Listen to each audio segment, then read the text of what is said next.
汉字部首绰，又叫走之旁，由道路和脚组成，脚在路上走，所以走之旁表达行走的意义。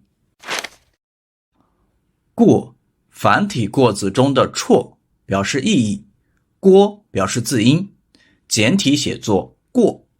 过意思是经过，比如我们经过了一个路口，他们度过了一个愉快的周末，我们计划去国外旅行过年。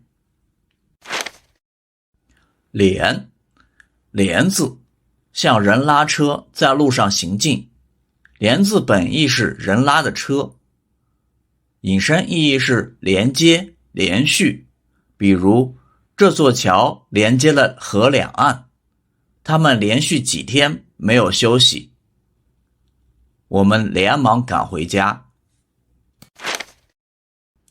边，繁体边字的字形目前还没有很好的解释。边意思是边际、边境，比如前边有一家旅店，路边有很多餐馆，我们去海边游玩。变，变字走之旁表示意义，扁表示字音，变意思是从头到尾经历一次，比如这个观点得到了普遍认可，这个地方遍地都是鲜花，星巴克遍布全国各地。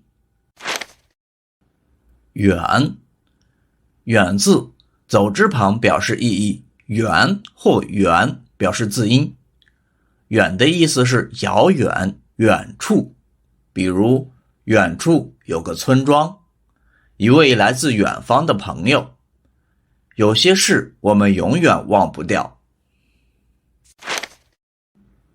近，近字右边的近是斧子，把路截短就是近。近意思是近处，比如最近我很忙，我们将在近期解决这个问题。他们吃晚饭时将近晚上10点。速，速字中的速有约束、控制的意思。速就像控制行走的速度，速的意思是行进的速度，比如他开车速度太快了，不能以高速行驶，超速驾驶会被罚款。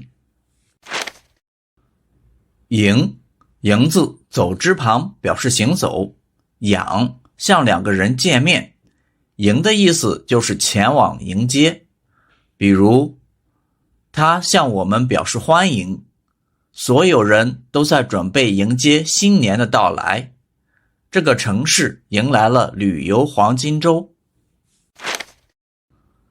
迷，迷字由绰和米组成，米粒掉到路上就很难找回来了，迷失了，所以迷的意思是迷失、迷路、沉迷，比如他们迷路了。这个歌手有很多歌迷，他有一双迷人的眼睛。韵，繁体韵字中走之旁表示行进的意义，军表示字音，也表示意义。军队出征当然需要运送物资。简体韵字用云表示字音，比如把农产品运送到市场。买火车票需要看列车运行时刻表，越努力的人运气越好。